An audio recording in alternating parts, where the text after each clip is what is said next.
나름대로 깨끗하게 씻고 밖에 나가는데 이 부총무님이 저를 보더니 오늘 아직 세수 안 하셨어요. 그래서 제가 이 바쁜 와중에 10시에 다시 샤워를 하고 나갔습니다. 좀 깔끔해 보이는가요? 네. 먼저 다른 것보다 이야기하기 전에 여러분들이 궁금해하실 것 같아서 제대에 계신 신부님들을 잠깐 소개하고 강론을 좀 해볼까 합니다. 먼저 은퇴하신 두 분 신부님께서 귀한 자리에 해주셨습니다. 이성길 바오로, 정상업 바오로 신부님 오셨습니다.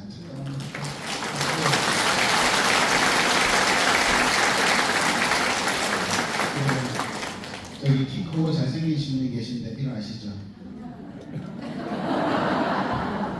알아서 일어나면 되죠. 의정부교 총대리를 하고 계신 이정훈 끌레메스 신부님이십니다. 그리고 키는 별로 안 크지만 잘생긴 정광호 신부님 오셨습니다. 일어나시죠. 제가 보스턴에서 놀 때 신세를 많이 졌고 다음 주부터 갈멜 수도원에서 이제 생활하십니다. 그래서 이 안동교구에 오셔가지고 다시 생활하시게 되는 신부님입니다. 그리고 교구청에 있는 권형배 알베르토 신부님 그리고 윤영웅 시몬 신부님 오셨습니다.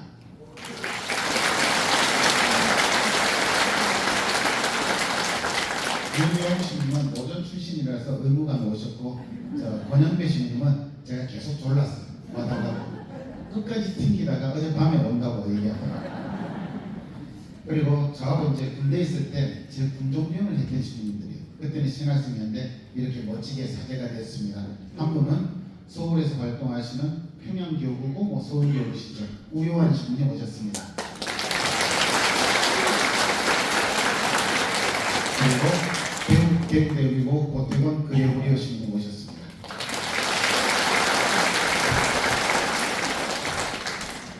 배터리 뭐 없죠? 우리 여기 정천 출신이 여기죠. 네. 정천한 나도 신부님 남성동에서 오셨습니다.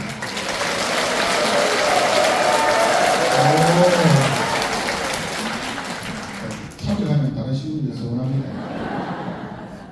제가 사실 은경주 강론을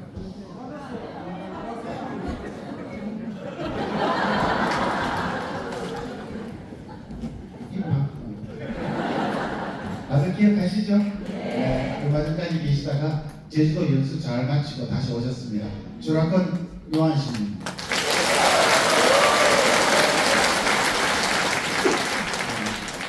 듣기 하니까 박수를 많이 받네죠. 제가 이게 천미사 같은 기분이라서 강론을 이성길 방직의 신부님한테 부탁을 드렸어요. 왜냐하면 제가 첫 보좌를 거기서 시작했고 저하고 인연이 시작이 된 게 아버지 신부님은 정용 신부님이신데 돌아가셨고 그래서 부탁을 했는데 깨끗하게 거절당했어요. 그냥 신부가 해야 하더라고요. 근데 그 뒤에 다시 전화를 드렸는데 똑같더라고요. 그러고 나서 제가 결심했습니다. 내 손님들은 내가 책임지자. 어떡하겠어요. 저는 경북 영양에서 태어났습니다. 1월산 전기를 받고 의병장 신돌석 장군의 전기까지 받았는지 모르겠어요. 아무튼 거기에서 태어났고 여기 앞에 앉아 계신 저희 부모님과 그리고 저보다 먼저 태어난 누나가 둘이 있었습니다. 세상에 나와보니까. 근데 누나 둘 다음에 태어난 아들이니까 제가 얼마나 귀했겠어요. 네. 제 기억 정확한데 할머니부터 시작해서 어른들의 사랑을 독차지하면서 자랐던 것 같아요. 누나들 미안합니다. 그죠? 근데 한국 사회에서 어쩔 수 없어요. 그죠? 제가 선택한 건 아니고. 그리고 제 밑에 남동생이 아직 오고 있는 중인데 하나 더 태어났고. 근데 부친이 교직에 계셔가지고 이사를 많이 다녔어요. 봉화도 가고 선산도 가고 선산에서 무을도 가고 그 다음에 저는 기억나는 건 별로 없는데 여기도 갔다가 그러고 나서 우여곡절 끝에 자리 잡은 게 당창입니다. 부친께서 당창 상지로 이제 이동을 하셨고 거기에는 사립이라서 이제 더 이상 인사이동이 없는 자리에 오신 거죠. 그리고 집에 집이 없고 돈이 없었어요. 그래서 학교 사택에 살았는데 성당 바로 뒤에 이 사택이 있었어요. 그때부터 저랑은 성당 인연이 시작된 것 같아요. 놀이터가 성당이었고 할 수 있는 게 성당 가는 거 말고는 없었어요. 그래서 그때부터 이제 초등학교 4학년 때부터 이 성당과 인연이 되어서 거기서 10년을 삽니다. 근데 처음에는 사자성서 이런 거 생각도 안 했습니다. 아까도 말했지만 누나 둘 다음에 집안을 책임져야 될 장손이기 때문에 저는 장가를 가겠다는 결혼한 의지를 신부님들 수녀님들에게 항상 표현을 했어요. 그리고 하도 결혼하니까 그분들이 막판에 믿었어요. 그러다가 이제 고등학교 들어갈 때쯤 되어서 신학교는 한번 가볼까 하는 생각을 하면서 신학교를 갔어요. 근데 간 이유도 뭐 복잡하고 어렵지 않습니다. 그냥 집 떠나는 게 좋아서 안동으로 유학 보내준다고 해서 갔어요. 그리고 그때 생각이 뭐냐면 일단 가보자. 근데 저희 어린 시절은 저는 상당히 이렇게 주변 사람들이 동의를 할지 모르는 우리 친구들이 좀 엉뚱한 나이였어요. 생각하거나 이런 것도 좀 엉뚱했고 어렸을 때는 책을 많이 봤는데 지금은 책도 안 보고 하여간 궁금한 게 많았어요. 질문도 많았고 그래서 어른들이 아마 귀찮아했을 거예요. 제가 저한테 질문을 자꾸 하는 사람은 귀찮아하듯이 그랬을 것 같아요. 근데 그렇게 해서 어린 시절에 제 생각에 고등학생 때인데 남들은 이렇게 만화 영화 아니면 영화나 만화나 이런 걸 보는데 저는 손석희 백분 토론이 그렇게 재밌었어요. 그게 참 재밌었어요. 그리고 책들도 남들은 교과서 볼 때 저는 정신세계사에서 나온 책들을 많이 읽었던 것 같아요. 도에 대한 이야기들, 뭐 우주에 대한 이야기들, 그리고 뭔가 깨달음에 대한 이야기들. 뭐 알고 읽은 게 아니에요. 근데 그냥 마냥 거기에 끌리더라고요. 그러고 나서 신학교 시험을 쳤는데 사고가 하나 생깁니다. 신학교 시험을 쳐놓고 제가 꼴찌로 붙었거든요. 다시 꼴찌에서 두 번째입니다. 제 뒤에 한 명 있어요. 제 뒤에 있었던 친구는 졸업할 때까지 꼴찌였습니다. 저는 졸업할 때는 달랐습니다. 근데 신학교 시험을 딱 쳐놓고 가까스로 붙었어요. 그래서 안도의 한숨을 쉬고는 집에서 잠을 자는데 밤에 연탄가스를 쳐요. 그래서 거의 죽을 뻔했어요. 제 인생에 죽을 뻔 가스청이 두 번인데 아기 때 한 번 치고 그때 한 번 치였어요. 정말로 예절을 들었는데 목이 떨어지고 뭐 이렇게 뭐 분기물도 다 나오고 아무튼 그랬었어요. 그러고 나서 부랴부랴 집을 찾았어요. 근데 밤창이 집이 없었어요. 그렇게 해서 저희들이 이 정초로 나오게 됩니다. 그래서 그 다음부터는 오전에 자리 잡았는데 제일 미안한 건 오늘 이 시간에 응용축을 하고 있는 함원식 신부입니다. 오전에 유일한 신학생인데 제가 가면서 제가 나이가 많거든요. 생일이 좀 빨라요. 많이 빨라요. 그래서 제 밑에 된 거예요. 그래서 제가 모든 성당 1호 신부가 된 겁니다. 항상 미안합니다. 아무튼 그렇게 해서 신학교를 갔는데 신학교 가보니까 대단히 멋쟁이들 아주 기가 막힌 친구들이 많이 와 있더라고. 그래서 뭐 어렸을 때 죽을 병 걸렸는데 부모님이 재단에 넣고 기도했더니 나았더라. 그래서 뭐 두말할 필요 없이 신학교 왔고 또 어릴 때 돌아가신 어머니 소원이 아들 신부 되는 거. 그런 아무도 의심하지 않고 어마어마한 성적으로 신학교에 들어온 친구가. 그 다음에 뭐 아버지가 의사 돼야 된다 그래서 의사 면허증 아버지한테 놓고 신학교 들어온 형. 그 다음에 아버지가 쫓아내는 바람에 한 2천만 원 돈을 모아서 보석을 파고 오시는 형. 그리고 뭐 서울대학을 가뿐히 들어갈 수 있는 실력을 가진 많은 친구들이 거기에 입학해 있는 거예요. 그래서 거기 가서 저는 좀 당황했어요. 저는 일단 아무 생각 없이 가거든요. 그렇게 진지하고 결연한 의지는 아니면 심지어 저희 부모님도 잠깐 주저하긴 했지만 말리진 않았거든요. 지 인생 지가 가는 거지. 저희들은 그런 온조였어요. 그래서 제가 보는데 너무 쟁쟁한 친구들이 많이 있는 거예요. 꼭 기가 죽더라고. 저런 정도의 성소가 있어야지 사제가 되는가 보다. 그래서 그렇게 생각을 했습니다. 좀 더 지내보고 재미없으면 나오자. 저는 항상 그 자세였어요. 근데 재밌더라고요. 신학교 생활이 생각보다 재밌어요. 저의 엉뚱함에 길을 계속 갈 수 있었고 마땅한 질문이 많은 신학생이었기 때문에 교수님들이 싫어했어요. 그렇게 해서 이제 사제가 되었는데 사제가 되어서 제일 먼저 남성동에 가서 2년을 지냈습니다. 이성길 방지교 신님 밑에서 정말로 많은 것을 배웠어요. 저는 그래서 30분 전에 꼭 자리에 앉아있는 게 그분 영향입니다. 근데 그렇게 하고 영향에서 본당 신부를 2년 하면서 너무 재밌었는데 그때 군대 가는 자리가 나는 거예요. 갑자기 또 군대가 가고 싶더라고요. 그래서 주교님한테 쫄랐어요. 쪼르고 쫄아서 협상한 게 그러면 4년만 갔다 와라 하면서 주교님이 보내주셨어요.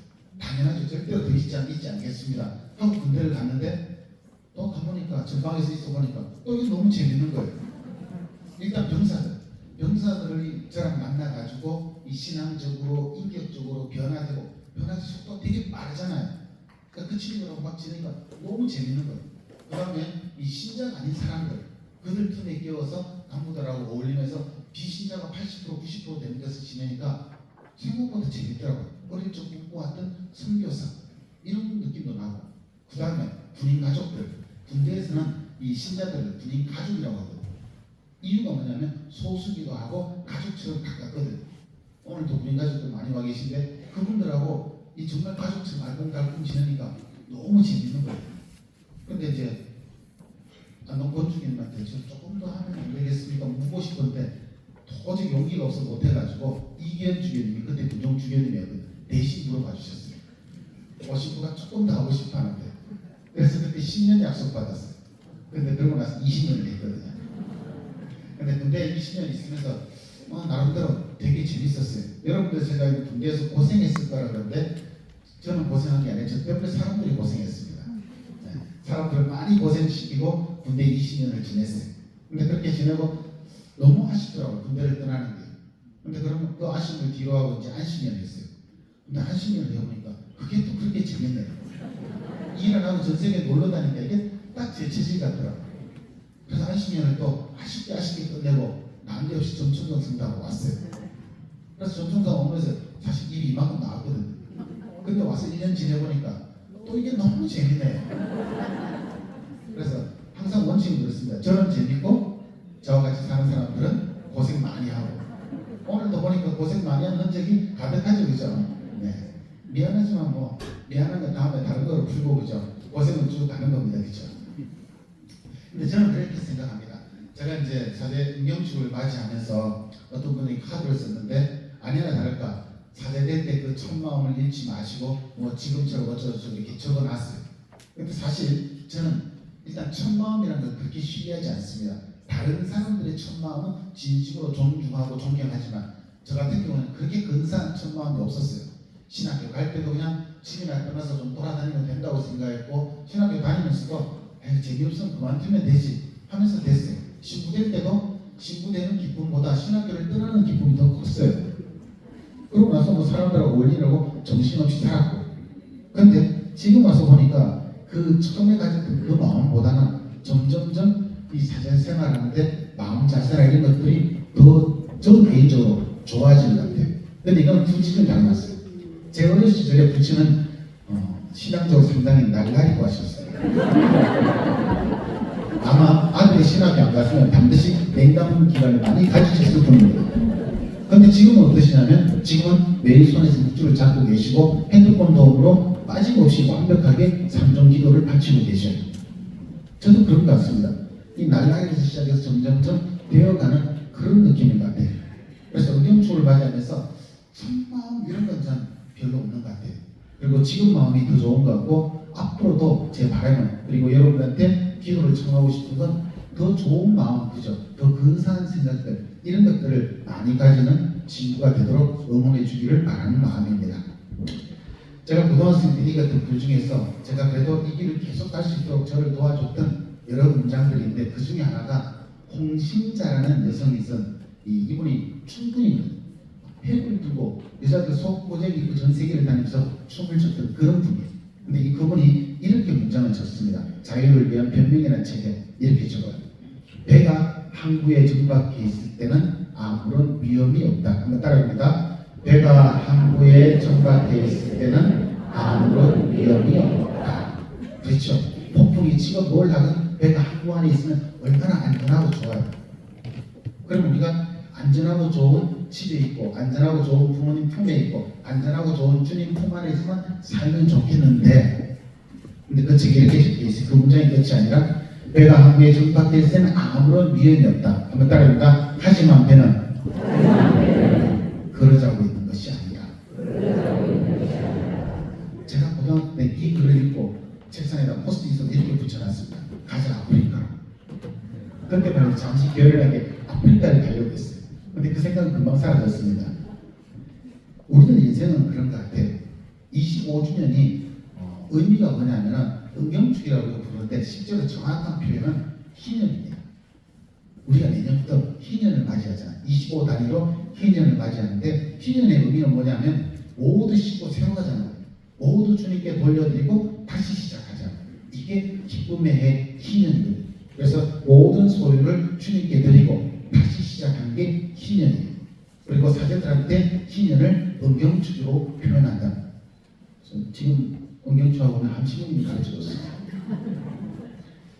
여기 있는 제가 신년을 맞이하면서 은경기를 맞이하면서 정말로 좋은 건 뭐냐면 모든 것을 씻고 그분께 맡기면 돼요.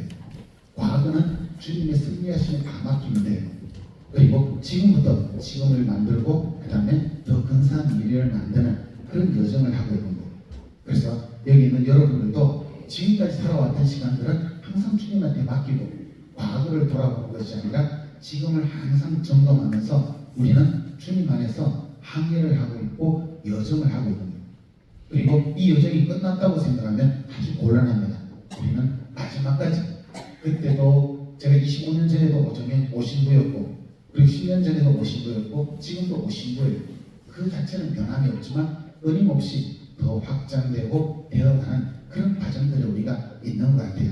그래서 여러분들의 인생, 여러분들의 결혼생활, 그리고 여러분들이 맺고 있는 인간관계들, 그리고 하고 있는 일들, 이 모든 것이 이런 되어감의 여정 안에서 바라보게 되면 또 이렇게 한 번씩 희년을 맞이하면서 아유 깨끗하게 한번 씻어보자 할 수도 있고, 그죠? 그리고 오늘 이 자리에는 저의 서투름, 저의 어색함, 저의 어떤 부족함, 이런 것들을 진짜 바로 옆에서 목격했던 정인들이 좀 더 앉아 계시거든요. 근데 얼마나 좋아요. 우리 다 씻어버리는 거죠. 제가 다시 또 시작하는데 여러분들은 또 이 응원하고 또 함께 해주기 위해서 와주시고 계시잖아요. 그래서 이렇게 주님 안에서 한 번씩 정리하는 그런 기회가 여러분들도 그렇고 저도 그렇고 복된 것 같습니다. 잠시 눈을 감아봅시다. 우리들 모두 지난 시간은 주님의 자비하심에 맡겨드려야 됩니다. 그것을 붙잡고 용을 쓰는 것, 그건 신앙인의 모습이 아닙니다. 특별히 내년도 희년을 맞이하고 사제인 저의 개인적인 희년의 자리에서 우리는 과거를 잡는 사람이 아니라 지금 이 순간 주님께서 나에게 무엇을 펼쳐주고 계신가? 주님께서 지금 이 순간 내 옆에 누구를 주셨는가? 주님께서 이 순간 나에게 어떤 일을 하도록 두고 계신가? 하는 것을 물어야 되고 그런 것을 볼 수 있는 눈을 떠야 될 것입니다. 그리고 남은 시간은 주님께서 또 지금처럼 이끌어 주시겠다는 그분의 승리에 의지하면서 자비와 승리를 묵상하는 그런 시간으로